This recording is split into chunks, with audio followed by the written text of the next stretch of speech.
Olá, pessoal. Eu sou a Priscila. Fiz esse vídeo no intuito de vocês entenderem melhor e dominarem a saúde financeira da empresa de vocês. E quando a gente fala em saúde financeira, o que a gente quer saber? Se a gente está tendo lucro ou prejuízo, quanto dinheiro que a gente tem e se a gente está fazendo o preço certo.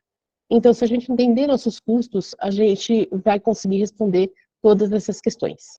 Mas antes de começar, eu preciso esclarecer para vocês duas formas de visualizar o negócio de vocês, que é o regime de caixa e o regime de competência.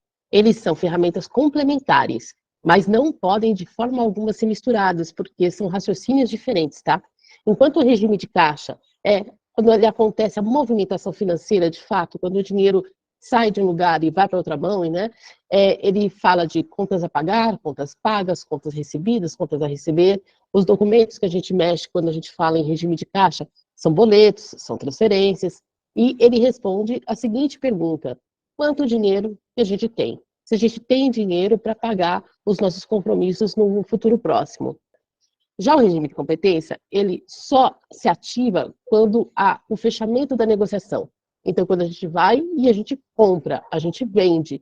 Então, a gente emite nota fiscal, cupom, recebe notas fiscais ou cupons, né?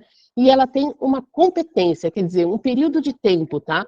E, geralmente, a gente fecha por mês, tá? Mas a competência, ela pode ser o que é mais interessante para você entender e visualizar o seu negócio. Por mês é um acompanhamento interessante, né? Porque até impostos são fechados em regime de competência por mês, né? E através desse regime de competência, a gente consegue entender se a gente está tendo lucro ou prejuízo. Então, é bom entender que não se mistura nenhum deles e não dá para, por exemplo, descobrir pelo regime de caixa se eu estou tendo lucro ou prejuízo, ou pelo regime de competência, se eu estou tendo, quanto tenho dinheiro no bolso e se eu vou ter dinheiro para pagar meus próximos compromissos, tá? Então, mão na massa. Eu vou pedir para vocês acompanharem essa minha apresentação com papel, caneta e calculadora, ou planilha eletrônica, ou para entender como o ERP, que é o sistema de vocês, funciona. Porque entendendo o funcionamento, a gente consegue colocar ele em prática ou entender por que ele não está dando aquele resultado. Entendendo por que o sistema não está trazendo o resultado correto, aí a gente arruma e ele passa a trazer o resultado de forma automatizada.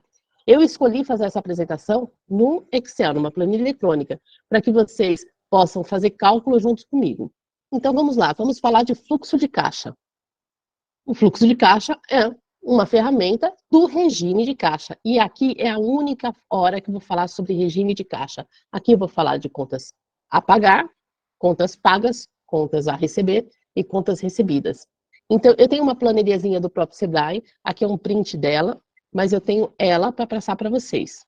Essa é a planilha de fluxo de caixa do Sebrae.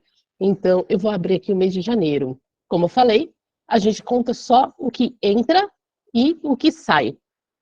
Aqui é uma planilha com muitas linhas para a gente colocar, principalmente detalhadamente, todas as saídas, tá? Mas para passar para vocês pelo vídeo, eu vou ampliar isso aqui para que vocês consigam visualizar. É um acompanhamento dia a dia. Eu abri janeiro aqui, que é o primeiro mês que tem, mas a gente vai acompanhar e o ideal é que vocês coloquem aí todas as informações para que ela seja coerente. Vamos dizer que no começo do ano eu tivesse um saldo aqui de 5 mil. O saldo é o dinheiro que eu tenho no bolso, o dinheiro que eu tenho em todas as contas do banco, tá? Somados, e a gente coloca ele aqui. São valores com liquidez, né? Que de repente dê para mim tirar de um lugar e pagar uma conta, tá? Então, aqui, movimentação do dia, é onde vai colocar as entradas e as saídas do dia e vai fazer um saldo para tirar a diferença e colocar o saldo no final do dia. Eu vou respeitar o dia 1º de janeiro, que é feriado, e eu vou, a partir de segunda-feira, dia 2, fazer algumas movimentações de simulação aqui, para que vocês entendam, tá? Então, nesse dia 2, eu vendi R$ 200 em dinheiro, tá? Então, você vê que a movimentação ali já aconteceu. No próprio dia 2, eu fui e eu comprei, tá? Quando eu compro, para o meu fornecedor, eu faço uma dívida quando eu não pago à vista, certo? Então, eu vou pagar uma à vista e vou pagar uma parcelada para vocês verem aqui como funciona. Então, para o meu fornecedor AAA, no dia 2, eu fui lá e fiz uma compra. E essa compra que eu fiz é de R$ 50. Coloquei aqui, meu saldo já baixou lá, tá? E nesse mesmo dia, eu fui e comprei de um outro fornecedor, tá? Só que eu não paguei à vista. E quando acontece que eu não paguei à vista, ele não vai entrar nessa data aqui, porque o que interessa aqui é a data que eu vou pagar ou a data que eu paguei, certo?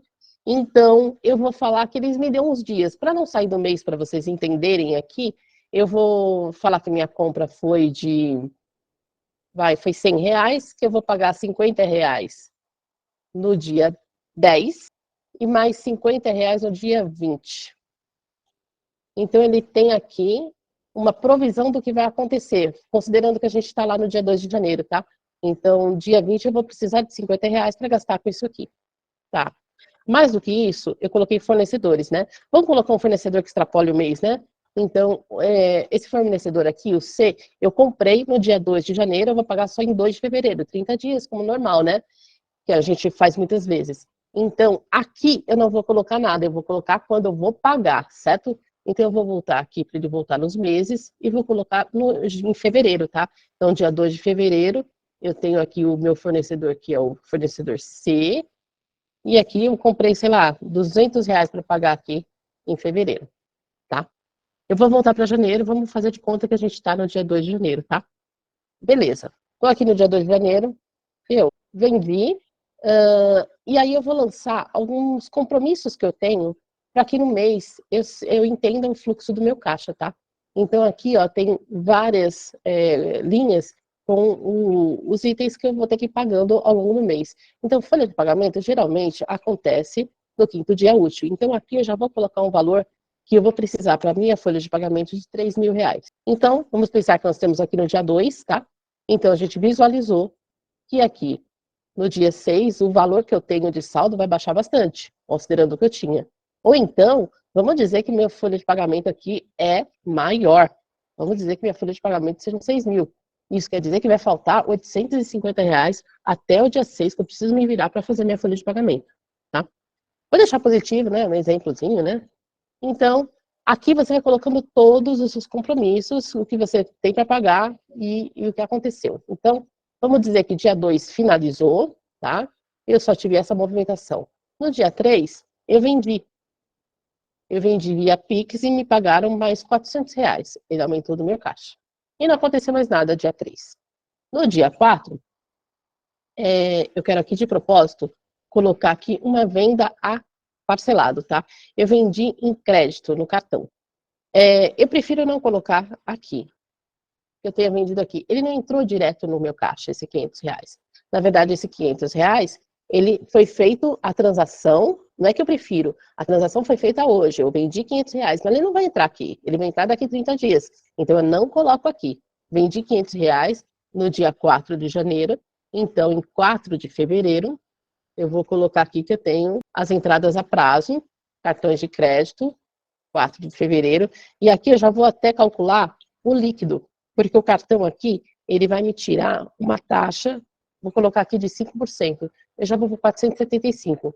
Quando eu chegar nesse dia aqui, eu vou tirar esse dinheiro daqui e vou ver se ele se concretizou, se ele está certo aqui, tá? Então, é contas a receber. E se a taxa também foi calculada certo, né? Eu já tenho essa definição. Se fosse parcelado, eu jogava em cada data o seu valor certinho e daria para mim conferir. Então, vamos voltar em janeiro. E assim vai indo, tá? Então, eu vou conferir o que foi realizado, o que não foi, e vou lançando o que eu tenho a pagar e a receber. Aí, a vantagem é que você pode olhar para trás e falar, olha, foi realizado isso aqui foi pago, isso aqui não foi. Por quê? Porque você está acompanhando o caixa. Vamos dizer que você tem uma conta aqui, esses R$ 50 que eu não queira ter pago aqui. Se eu não paguei aqui, ele não vai ficar aqui, porque ele mexeu no saldo, tá? O saldo ele tem que estar certinho, tá? Então, eu paguei ele aqui, ficou aqui, ele saiu do meu caixa, eu estou acompanhando, eu paguei, tá? Então, vamos dizer que eu tenho uma conta aqui que eu não tenho dinheiro para pagar.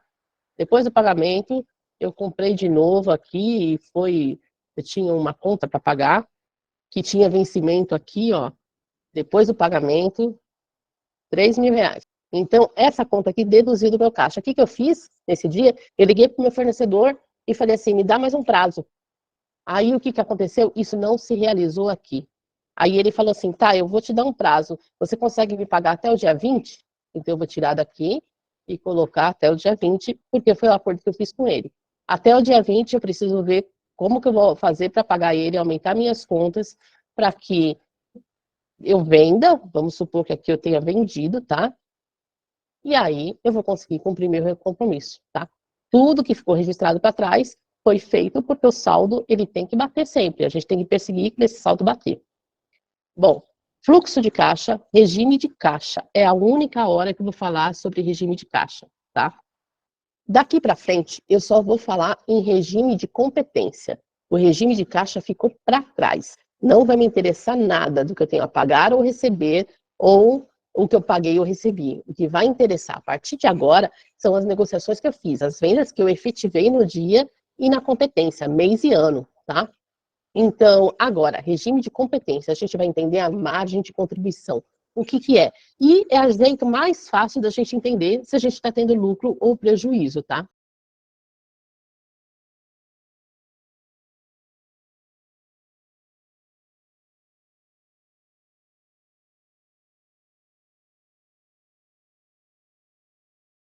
Bom, continuando, nós vamos continuar falando sobre regime de competência, tá? Existe um demonstrativo que chama demonstrativo de resultado do exercício. Ele é muito parecido com a margem de contribuição. Só um pouquinho, tem mais alguns detalhes, mais algumas informações, tá? Então, sobre esse demonstrativo, é o que os programas, os ERPs, eles trazem para a gente. Vocês lançam lá direitinho as informações e eles trazem exatamente essa informação, tá?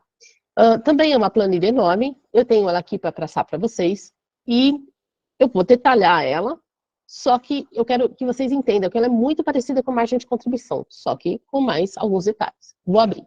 Como a outra tabela, ela é muito longa, cheia de linhas. Se eu ficar falando aqui, vocês não vão enxergar, tá? Então, o que que eu vou fazer? Eu vou ampliar. Coloquei aqui uns dados em janeiro, para exemplificar.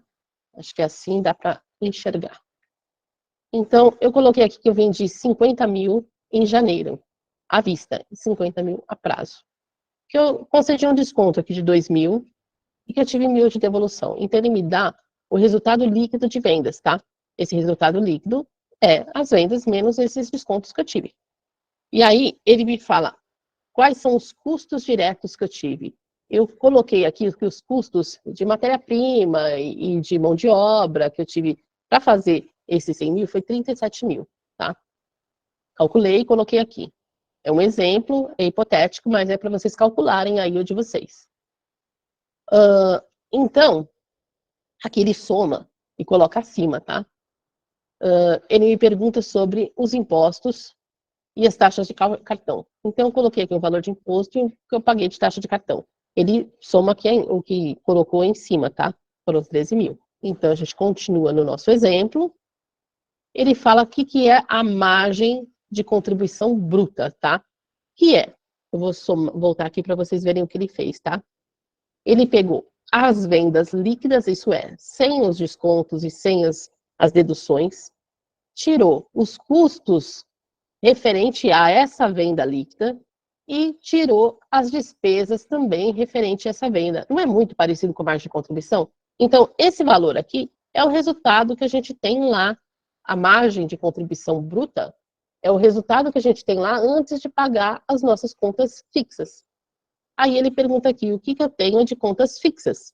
Esse foi o valor de contas fixas que eu tenho, e vai me dar um resultado operacional. Vai tirar das contas da margem bruta o fixo, e me dá esse resultado operacional de 19.700.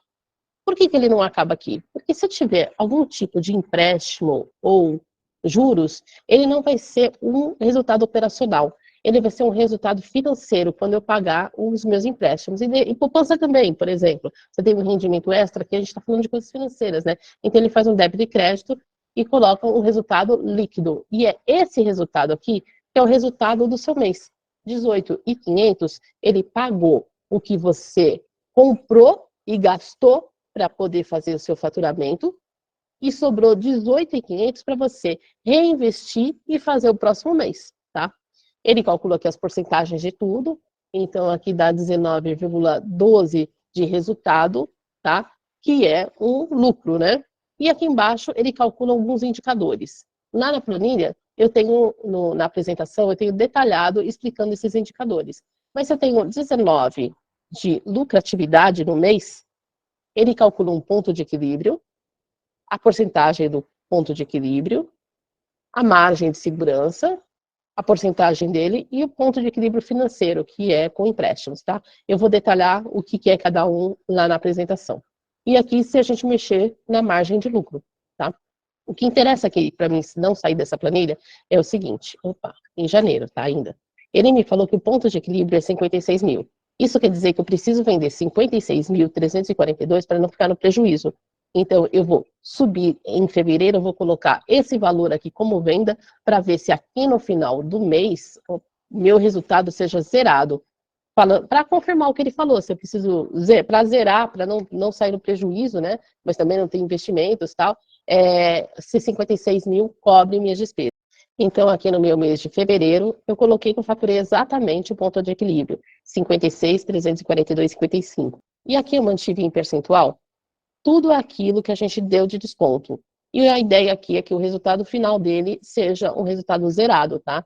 Já que eu coloquei tudo na mesma proporção. Mantive os custos fixos, que os custos fixos, eles são iguais, né? Não é proporcional. E o resultado operacional foi zerado. Então, aqui foi um teste para ver como que funciona, se o ponto de equilíbrio está funcionando. E está mesmo, tá? Vou voltar na apresentação agora.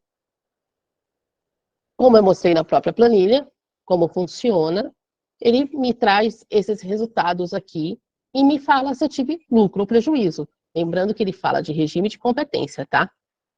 Então, para fazer, isso aqui é uma apuração de resultados, para ver se tem lucro. O DRE é uma apuração de resultados. A única coisa que a gente não viu é balanço patrimonial, estrutura patrimonial. E a gente vai ver isso só no final, tá? Aí você fala, para que complicar, né? É porque quando a gente compra estoque, a gente não sabe aonde que o dinheiro vai ser colocado. E é só na estrutura patrimonial, tá? Mas isso a gente vai deixar para o final. Vamos continuar. Como prometido, esses são os indicadores financeiros pós o DRE.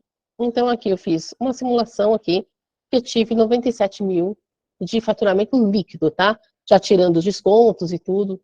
E que o resultado do exercício, depois de aplicar o DRE e tudo, foi 28.500. Então, o que eu faço para descobrir a lucratividade?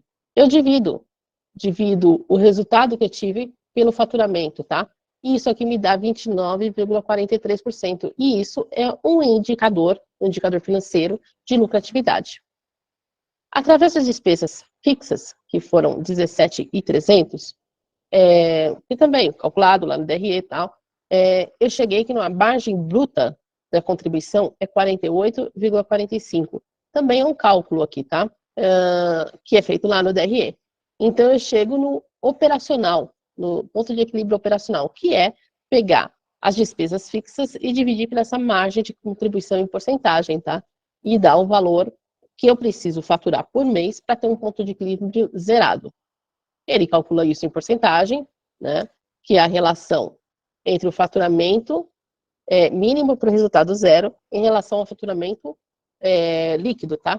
Aí ele me calcula uma margem de segurança, que é a diferença do faturamento líquido com o ponto de equilíbrio que eu tive no mês. Se eu falei que eu faturei 97, então minha segurança aqui está com 61. E a porcentagem disso, tá? Para chegar nesses valores, a gente preenche todo aquele DRE para trazer isso para a gente, tá? Então, aqui eu coloquei de despesa financeira isso, e aí ele tirou um ponto de equilíbrio financeiro, pensando que eu tenho alguma dívida para pagar. E no final, depois vocês fazem simulações lá na planilha do DRE, ele brinca aumentando o seu lucro em 10%, em 15% e 20%, para ver se vocês conseguem trabalhar com uma margem maior financeira.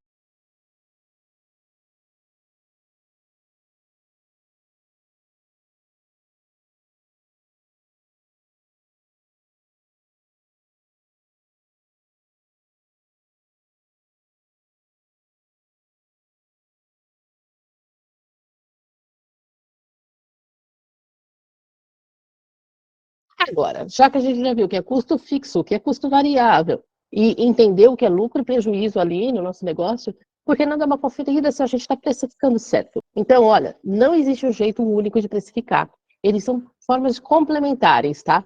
Então, cada método tem sua vantagem e desvantagem. E a escolha adequada dependerá de vários fatores, incluindo a estratégia do negócio, a concorrência, o posicionamento do produto e as preferências dos clientes. Antes de qualquer coisa, você precisa pensar sempre no seu custo para saber se quanto o produto ou o serviço me custa, quanto o mercado cobra por isso, o posicionamento do produto ou do serviço, e qual a percepção de valor do cliente, tá? Então, aqui eu coloquei alguns jeitos de precificar. O custo mais a margem de lucro, o markup, que é a forma que todo mundo prefere precificar porque é o mais fácil, porque você arranja um índice de precificação e multiplica simplesmente. Porém, é necessário a gente entender dos nossos custos para entender qual é esse índice, tá? Então, ele é complementado. Primeiro, a gente tem que entender o custo mais a margem do lucro. A análise de sensibilidade do mercado, ela envolve ver a demanda que tem no mercado para saber o quanto que eu consigo fabricar, o quanto que eu consigo entregar, ou vender com a demanda necessária, e de repente a gente consegue dimensionar e dividir mais os nossos custos em relação à nossa venda. A precificação baseada em valor, isso é muito falado, fazer o diferencial do nosso produto para que ele seja mais valorizado e que ele seja entendido como uma marca, tá? Para fazer esse estudo, é um estudo de proposta de valor, e isso tem muito a ver com marketing. Eu vou deixar esse ponto para conversar depois com vocês, em outra ocasião.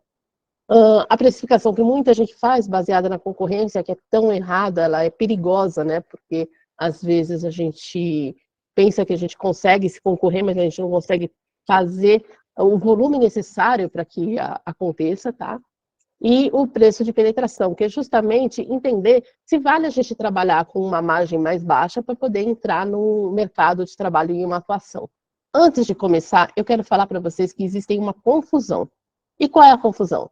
Muitas pessoas confundem margem de markup com índice de precificação, margem de lucro bruto, líquido, margem de contribuição. Então, primeiro ponto é que a gente precisa tirar isso da nossa cabeça, que não existe lucro de 100%. Eu vou explicar por que não existe lucro de 100% aqui nesse exemplo, e vou falar sobre o termo markup. Markup do inglês é uma marca acima, tá, daquele valor. Então, ele é usado com várias formas, e nessa situação é criado um índice de multiplicação do produto, e que, na verdade, ele é confundido na hora de cálculo, tá? E eu vou explicar isso mais adiante, mas essa multiplicação que o pessoal fala que é lucro, é índice de markup, tá? Então, vamos supor aqui que eu comprei um produto por R$ 50 e eu vou vender por 100. Muita gente fala que isso é lucro de 100%, e não é. Porque o produto, quando a gente vai vender por R$ 100, ele passa a ser 100% dele R$ 100, certo? 50 seria o custo e 50 para pagar o restante, tá? Então, quando a gente fala que eu tive uma margem de lucro de 100%, eu não tive nenhum retorno dos R$ 50, porque eu paguei o custo de R$ 50 e daqui eu ainda vou ter que pagar as despesas de impostos, comissões, taxa de cartão, e isso vai me diminuir esse bolo, tá? Agora, você fala, mas se eu colocar, nem se você colocar uma margem absurda, em vez de multiplicar por 2, que esse seria o meu markup aqui no questão, né? Eu vou multiplicar por 200. Vai me dar um valor absurdo. Eu vou comprar por 50 e vou vender por 10 mil, tá? Se você conseguir fazer isso, bacaninha para você. Mas é impossível, né? Em 99,9999, né? Então, o que acontece? Eu não vou ter lucro de 100% nunca, porque eu tenho que pagar pelo menos aqueles R$ 50. Depois daqueles R$ 50, ainda vem as despesas variáveis indiretas. Então, ainda não é lucro líquido o 9.950 aqui. Ele é um lucro bruto, onde a gente vai tirar ainda mais custos para ter o retorno.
Agora que a gente viu o que são custos variáveis e custos fixos, fica fácil para a gente fazer a precificação. Então, vamos fazer a precificação primeiro com o custo mais a margem de lucro.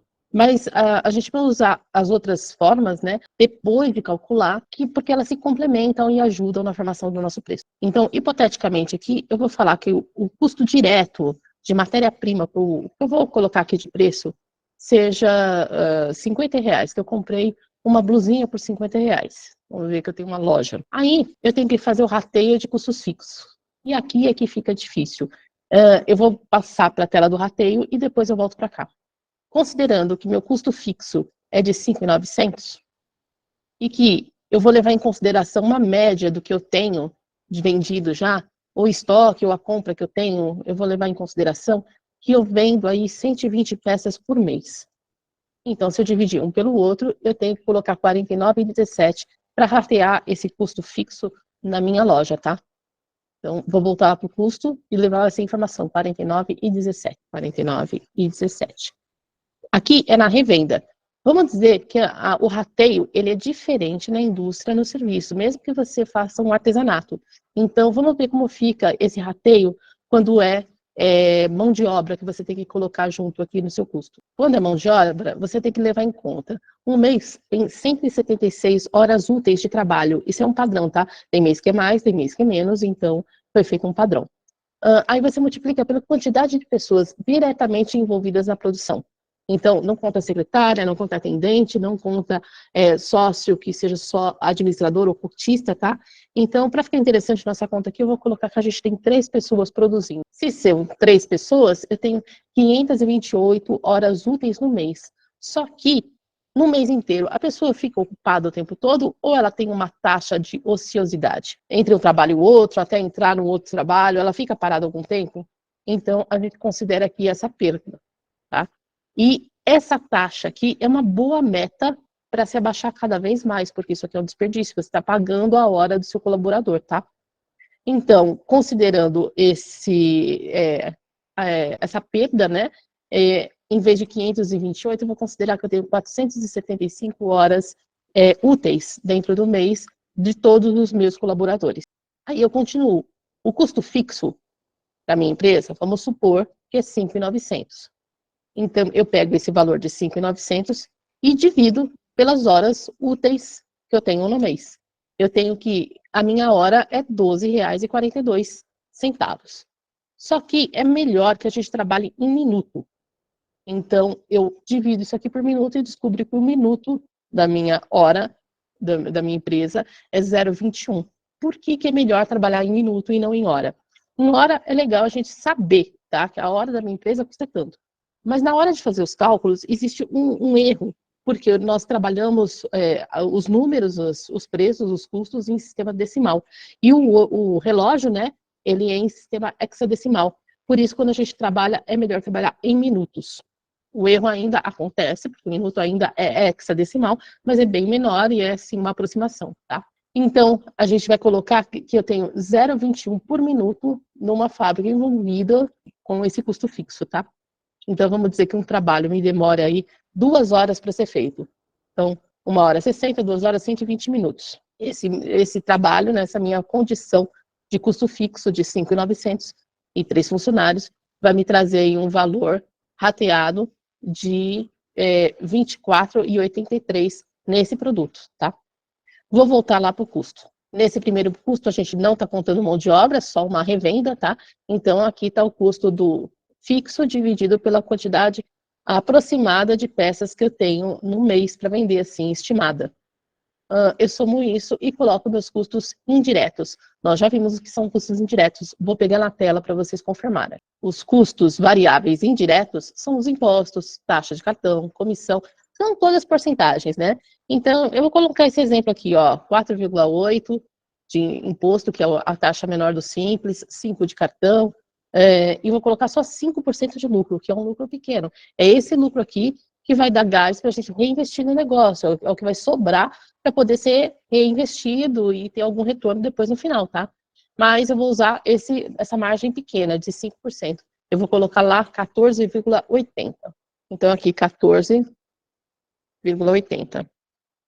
Ele me calcula que nesse nessa parametrização que a gente fez, desses valores de taxa de imposto, 5% de lucro, eu tenho que vender a R$116 meu produto. Então, isso aqui eu vou analisar. Não vai ser um preço, eu vou analisar primeiro o que é. Se eu quiser vender por esse preço, eu vou ter 5% de lucro, tá? Então, o que eu vou analisar? A proposta de valor. Se o cliente enxerga que meu produto tem esse valor. Vou analisar a concorrência para ver se eu tenho chance de vender na linha dos meus concorrentes, tá? A análise de sensibilidade para ver se eu posso aumentar ou diminuir esse produto para vender uma média, tá? E o preço de penetração para ver se vale eu baixar o custo no mínimo, de repente ter até prejuízo para poder entrar em algum mercado, tá?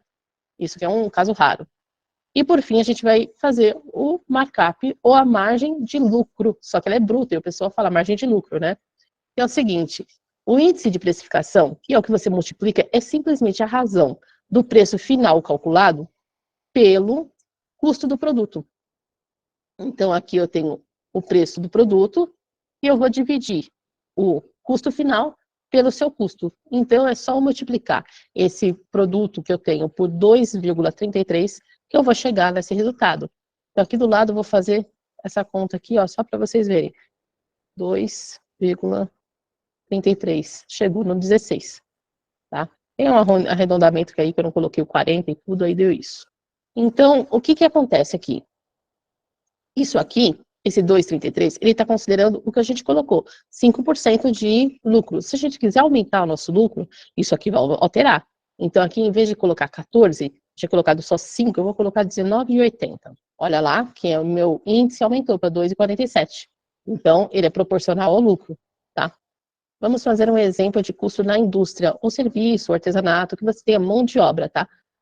Lembra que a gente calculou um custo? Eu vou pegar ele para a gente dar uma olhada. A gente calculou um custo fixo de rateio, de um fixo de 5.900 para 3 funcionários, e com os parâmetros que a gente tinha, a gente tem aqui 0,21 por minuto nesse caso. E é o que a gente vai usar lá no nosso exemplo. Então, o valor do meu minuto aqui vai ser 0,21. Eu usei para fazer esse produto R$50 e usei um tempo. Vamos colocar aqui 3 horas, 180 minutos? Então, o rateio desse custo fixo aqui, ele vai ser 180 minutos vezes o preço do minuto, 37. Esse vai somar, e aqui eu vou colocar o que a gente tinha colocado, 20% lá das porcentagens de impostos, cada um tem que calcular o seu, tá? Impostos, taxa de cartão e tudo. E aí ele calcula que dá 109,75. Então, a gente vai ver a proposta de valor do produto, ver a concorrência, análise da sensibilidade, da penetração do mercado, e aí aqui ele me dá, eu vou colocar que eu vou vender nesse preço aqui, então ele fala que o meu índice, nesse caso aqui, com esses parâmetros, é 2,19, tá? Então, se você arrumar os seus parâmetros de custos fixos e variáveis e tudo, ele vai te dar um só. E aí não vai ser essa variação de exemplos que eu estou dando aqui, né? Então aí você pode se nortear e fazer mais rápido, mas sempre é interessante conferir o seu custo sempre, tá? Aqui, vamos dizer, eu ia mostrar o outro e não mostrei, que a gente fale, não, esse produto aqui, ele tem uma proposta de valor, ele seria vendido, eu consigo vender ele a R$120. O que vai acontecer com o meu índice de precificação? Vai aumentar. Isso quer dizer que eu vou conseguir ganhar mais do que o lucro que eu coloquei lá. Tá? E é interessante essa análise.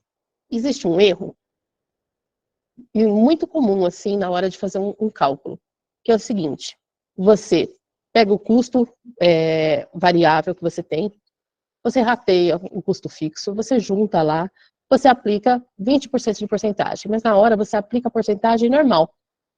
Aí, você soma no seu produto, dá esse valor, e quando você tira 126 menos o custo, 126, você pega o 126 e tira ali o valor, fica faltando R$4 para pagar a conta.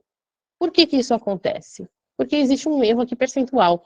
A gente não pode usar a porcentagem simples. A gente tem que usar essa fórmula aqui que a gente chama de fórmula de markup. Por que precisa usar essa fórmula? Eu vou colocar aqui embaixo. Vamos supor aqui que o custo variável seja R$50. E eu quero que essas despesas variáveis aqui sejam mantidas a 40%.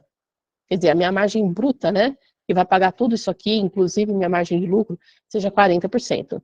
Se as minhas despesas variáveis é 40%, isso significa que esse valor aqui, ele tem que ser 60%. Então, é um erro a gente acrescentar 40% aqui, simplesmente. Na verdade, a gente tem que afirmar que isso aqui é 60%, com uma regra de 3. Então, você fala que R$50 é 60%. Então, quanto que é 100%? Se você fizer essa regra de 3 aqui, vai dar 83. Quanto? Se você pegar isso aqui e aplicar os 40%, dá só R$70, em vez de dar 83. Então, essa regra de 3 transformada aqui é uma fórmula de markup para você manter. Então, existe uma forma até de tirar a prova real de que esse cálculo está correto. A prova real, eu peguei aqueles 83 e coloquei aqui, ó, que eu tenho 70% do produto é R$50. Eu tenho 12% de impostos, é 10. E aí eu vou escrevendo aqui, tá? E a soma disso aqui é 83, sendo que a soma dessas porcentagens, vou fazer aqui a soma das porcentagens para vocês verem, e a gente está falando dos 40%, tá? Que é isso aqui. Isso é 40. E 40 com 60, que é do produto, né? Dá 100% do produto. Então, a prova real zerou e deu certo. Agora aqui, eu vou fazer o cálculo inverso, que é a prova real do tempo de produção, indústria, serviço ou ainda artesanatos, tá? Eu, em vez de começar a fazer o cálculo, eu negociei o valor do serviço por R$200. Vamos supor que eu, com 7 bicicletas, eu peguei e coloquei R$200. Eu vi lá que eu demorei 2 horas para fazer esse trabalho, tá? Então, para consertar essa bicicleta, eu fui lá e comprei uma peça, que é R$120. Gastei de materiais R$120 de peças para consertar a bicicleta. Então, eu já tinha feito o rateio na minha empresa, 1 minuto vale 0,51, tá? E eu gastei 2 horas, quer dizer, 120 minutos para arrumar a bicicleta. Isso quer dizer que 120 vezes 0,51 eu gastei de mão de obra 61 e 66 para consertar a bicicleta, mais os R$120 de produtos de peças. Então, os dois somados, 181. E aí eu tenho lá minhas margens, tá? Aqui eu coloquei 17,80, tá? Procurando aí um lucro, tal, pequeno, mas que tenha alguma coisa, mais impostos e alguns outros valores, tá? Que são as despesas variáveis que eu calculei para o meu negócio, que dão R$39. Então, para mim, a venda da bicicleta deveria ter saído por 221 e não por 200. Aí você fala, achamos o erro, né? Ou, simplesmente, se a gente tiver assim, ó, que a margem de contribuição cobrindo despesa, que é o seguinte, os R$200 menos o custo de peças, né, menos os descontos variáveis, me sobra para fazer o rateio dos custos fixos e tudo, R$40, tá? E esse R$40, ele deveria estar no lugar desses rateio aqui de R$61. E como que faz, então? A gente divide por 60 para descobrir quantos minutos dá R$40. Dá 79 minutos, mas isso em decimal, tá? Transformando isso em hora, quer dizer, pegando isso, dividindo por 60, né? E fazendo a subtração do restante, dá 1h20. Então, para resolver o problema dessa venda que eu fechei em R$200, ou eu aumento em 221, com todos os meus custos, né, parametrizados, né, ou eu aumento para 221, ou eu faço para diminuir o tempo, em vez de 2 horas, consertar em 1h20, e aí o custo está dentro. Bom, já que a gente conseguiu criar um markup, então vamos fazer esse markup funcionar e ver se ele está certo, tá? Então eu tenho aquele preço de venda de R$50, saiu por 83. E a gente fez aquele índice de 1,66. Então, já que a gente tem esse índice, vamos aplicar. Se eu comprei por R$50, dá 83. Se eu comprei por 60, dá R$100. Se eu comprei por 70, dá 116. Se eu comprei por 100, o que é fácil conferir, é 166, tá? Então, daqui fica fácil fazer o cálculo, né? Mas se você aplicar sempre a mesma margem, será que está correto? O ideal é que você faça de vez em quando para ver se seu custo não saiu fora e está dentro desse limite de margem desse índice que você calculou. Mas mesmo assim, se você conseguir fazer negociações entre esse limite mínimo de margem e um pouquinho maior, você só tem a ganhar. Vou explicar por quê. Analisando o mês inteiro como competência, tá? Mês e ano, você tem assim, e nesse mês você vendeu esse produto A. Vamos dizer que todos esses produtos custam R$50, mas o que variou foi que eu apliquei índices diferentes, tá? Meu índice mínimo eu vou considerar que era 1,66, e eu consegui brincar com esses índices no decorrer, tá? Então, 1,66 a gente viu que o preço é 83 para uma compra de 50, tá? A margem de contribuição é 33 e eu vendi 10 produtos desse aqui. Quer dizer que no final do mês, a margem de contribuição, já que eu vendi 10 produtos dentro do mês, é 330. Aí eu peguei um produto de mesmo preço, só que eu apliquei uma margem, um índice maior, porque esse aqui eu consegui vender um valor agregado, que a pessoa percebeu que tem um valor a mais, tá? Então eu coloquei uma margem um pouco maior. Com essa margem, eu consegui uma margem de contribuição maior, que pode me cumprir mais fácil os custos fixos e depois pagar o meu lucro, tá? Mas acontece também o oposto. Num produto de R$50, eu posso pensar, puxa, isso aqui tem uma saída, eu vou colocar um índice muito baixo. E eu pus aqui um índice de 0,1, que dá apenas 50 centavos. Tá? A margem de contribuição por produto vendido é 50. Mas isso aqui, ele tem um giro muito rápido, eu vendi 10 mil no mês só. Então, o que acontece? Apesar disso aqui estar muito baixo, a margem de contribuição foi a maior que aconteceu. E isso aqui foi uma jogada, porque isso aqui poderia me dar um prejuízo fácil. Mas como eu percebi que a demanda cobria, eu consegui fazer isso. Mesma coisa no oposto. Eu tenho um produto que ele é especial, ele tem uma margem, um valor agregado muito alto, eu vou pôr um índice alto. Coloquei. Comprei por 50, vou vender por 200. A margem de contribuição que eu vou ganhar aqui é 150, tá? Só que eu vendi só um. Não valeu a pena? Porque eu ganhei 150. E se eu tivesse vendido 2 ou 3, teria passado os 10 que eu vendi aqui, né? Então, há uma análise para ser feito. O preço, ele tem que cobrir seus custos, mas também tem todo esse jogo de interesses aqui, que no final, o que conta é ele cobrir uma margem de contribuição no final. Para finalizar, falta apresentar para vocês o balanço patrimonial. E esse eu vou deixar para vocês pesquisarem depois. Mas é ele que a gente coloca o estoque, que a gente fala, não vou colocar o estoque que eu comprei em lugar nenhum. É no balanço patrimonial. Por quê? Vamos dizer assim, ó, que o seu negócio vai muito bem, de vento em polpa. E aí você compre um imóvel por mês. E aí esse imóvel, você não vende, você não é um dinheiro líquido, né? Então ele fica dentro do seu balanço. E se você compra todo esse volume, o seu patrimônio vai crescendo. Eu estourei para imóvel, claro que ninguém faz isso, porém, fica mais fácil de entender o estoque agora. Se você compra muito estoque de uma vez só, ele não pode ser, não serve para pagar duplicata, não serve para pagar salário, né? Ele é um ativo não circulante, tá? Então ele fica no seu patrimônio. Ele é tão patrimônio quanto um imóvel na hora de fazer as contas para ver se você está ganhando ou perdendo. Ele só vai entrar no caixa quando ele virar dinheiro. Mostrando isso, eu mostrei para vocês, de certa forma, o tripé da estruturação financeira. E com isso você consegue ter uma visão mais ampla da sua empresa, que é o caixa, o lucro e o patrimônio, tá?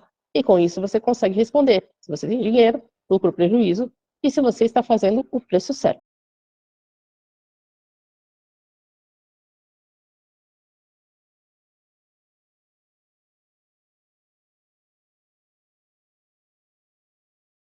Nesta mesma planilha de apresentação, eu estou deixando uma tabela de margem de contribuição que vai facilitar entender como fazer e tirar a margem de contribuição e as despesas variáveis, tá?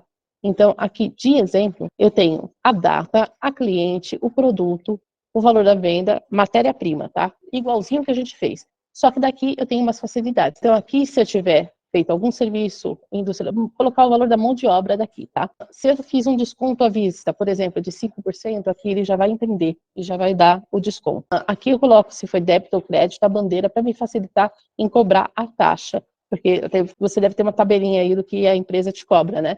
Então, aqui eu tenho 6%, por exemplo, ele já calcula o desconto do cartão. Eu também posso colocar aqui a taxa dos impostos, ele já me calcula na venda o valor. Aqui o valor da embalagem, o frete, às vezes Aqui, o motoboy, por exemplo, se eu quero colocar uma taxa de marketing ou não, ele também já calcula se eu colocar aqui. Isso tem que estar dentro do custo, tá? E aí, tirando todas essas despesas, inclusive comissão, por exemplo, se fosse um marketplace que vai cobrar a taxa deles e tudo, eu vou ter a margem de contribuição. Então, ele soma essa tabela de margem de contribuição do mês, que é extensa, que você pode colocar todas as suas vendas do mês. Ele soma aqui em cima o faturamento total, a margem de contribuição, e o tanto das despesas variáveis do mês, mostrando para vocês que mensalmente você teve, em cima de um custo fixo disso, você teve um lucro ou um prejuízo. A planilha te mostra. Mas ela não para por aqui. Por quê? Eu posso pôr que o cartão ele vai ser dividido em 3 vezes. O valor da parcela vai ser esse, tirando o valor do cartão, do desconto do cartão. E aí aqui você coloca 30, 60 e 90, e ele já dá as datas de vencimento para você colocar no seu fluxo de caixa esse valor aqui parcelado. Então, essa é a primeira tabela que tem aqui. A segunda é um jeito mais fácil de você calcular as despesas fixas. Tem aqui algumas ideias de despesas fixas, tá? Para cada empresa muda uma da outra, mas aqui fica mais fácil porque está em forma de tabela mesmo. Então, fica mais fácil fazer. Aqui, você pode calcular o seu preço de revenda. Então, eu deixei um espaço para colocar produtos e materiais que compõem a venda, tá? Se você estiver comprando itens e que vai ser vendido juntos e tudo. Campos para você colocar as despesas variáveis e chegar na porcentagem. Aqui, pensando nas suas despesas, o custo mensal, aí aqui ele faz a estimativa por mês e já faz o rateio para você jogar aqui o rateio. E aí você calcula aqui o preço de venda do produto. E aqui embaixo já até faz o preço do índice do markup. A mesma coisa, isso aqui você pode copiar e ir fazendo por produto, tá? Só presta atenção que aqui o custo mensal tá fixo, né? Tá zerado, praticamente tá R$1, então tem que colocar o seu próprio para fazer acontecer.